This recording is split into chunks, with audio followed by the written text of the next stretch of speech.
नमस्कार। Nation TV Bharat में आपका स्वागत है। मैं हूं सोनी। आइए आज की खास खबरों से कराते हैं रूबरू। खबर पश्चिम चंपारण जिले के बग्घा से है, जहां शब बारात को लेकर बग्घा में तैयारियां जोरों पर है। ईदगाहों में दिखी विशेष रौनक। खबर पश्चिम चंपारण जिले के बग्घा से है, जहां आज रात शब बारात के पावन अवसर को लेकर पूरे नगर में उत्साह और धार्मिक माहौल देखने को मिल रहा है। शब बारात की तैयारी में बग्घावासी पूरी तरह जुटे हुए हैं। नगर के विभिन्न इलाकों में साफ सफाई और सजावट का कार्य किया गया है।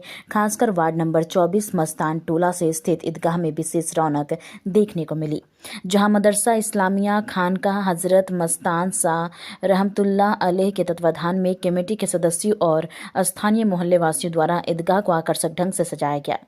ईदगाह परिसर में रंग बिरंगी लाइटिंग, साफ सफाई, सजावट का कार्य पूरे उत्साह के साथ किया गया, ताकि इबादत के लिए आने वाले लोगों को किसी प्रकार की असुविधा न हो।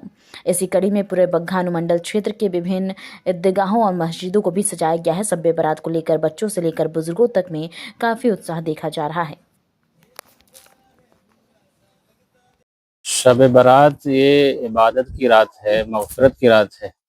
शब बारात में अल्लाह के नबी ने फरमाया है कि 15वीं शाबान की रात में कि नमाज का, नफिल नमाज का एहतमाम रखे। ज़िक्र तिलावत में, तस्बीह में जो इस रात को गुजारता है, मग़फ़िरत का वादा है कि अल्लाह ताला उसको जन्नत में दाखिल फरमाएंगे। इसलिए ये रात गफलत में ना गुजारे, बल्कि इबादत में गुजारना चाहिए। इसी तरीके से ये रात गुजार करके अगले दिन फिर रोज़ा भी रखे।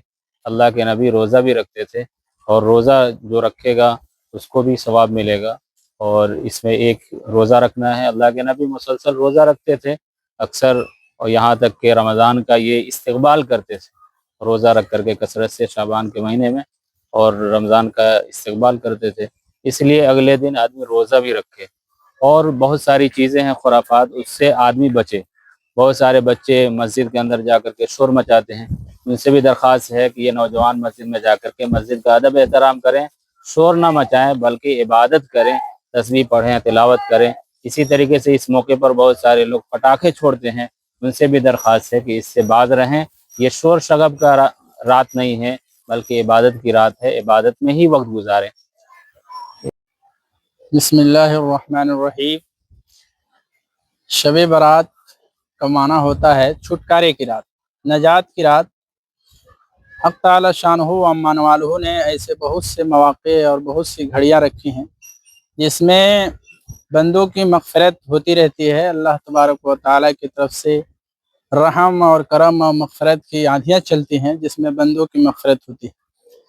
तो ये फ़ारसी लफ्ज़ है, लेकिन इसको हदीस पाक में शाबान के 15वीं तारीख़ की रात जो होती है, उसकी हदीस से फजीलत साबित है कि इसको ईमान वाले लोग अपने इनफरादी तौर पर अपने घरों में, अपने बस्तियों में और अपनी जगहों पर वो नवाफिल की इबादत के अंदर एहतमाम करें। फ़राइज़ की इबादत जहाँ जैसे है उस तरीके से मसाजिद में हम उसको अंजाम देंगे और उसको अदा करेंगे, लेकिन नवाफिल में कुछ इजाफ़ा कर लेंगे। हुज़ूर अकरम सल्लल्लाहु अलैहि वसल्लम शाबान में अपनी इबादत के अंदर इजाफ़ा फरमा लेते थे, उसके अंदर आप सल्लल्लाहु इबादत में तरक्की कर लेते थे। ये हमारे हुज़ूर अकरम सल्लल्लाहु अलैहि वसल्लम की तालीमात है। जी, आज शब बारात का दिन है, और आज की रात इबादत और मफ़रत की रात है। जितना चाहें आप मफ़रत करा लें, अल्लाह से इबादत करके, नफिल नमाज पढ़कर, कुरान की तिलावत कर, माफ़ी मांग कर। और जो हमारे मदरसा इस्लामी हज़रत मस्तान शाह रहमतुल्लाह अलैह के ट्रस्ट कमेटी है, सभी मेंबरान ने बढ़ चढ़ के हिस्सा लिया, और साफ़ सुथरा ये जो जितने भी काम किया है, सबके तरफ से बगांव वासियों को शब बारात की मुबारकबाद।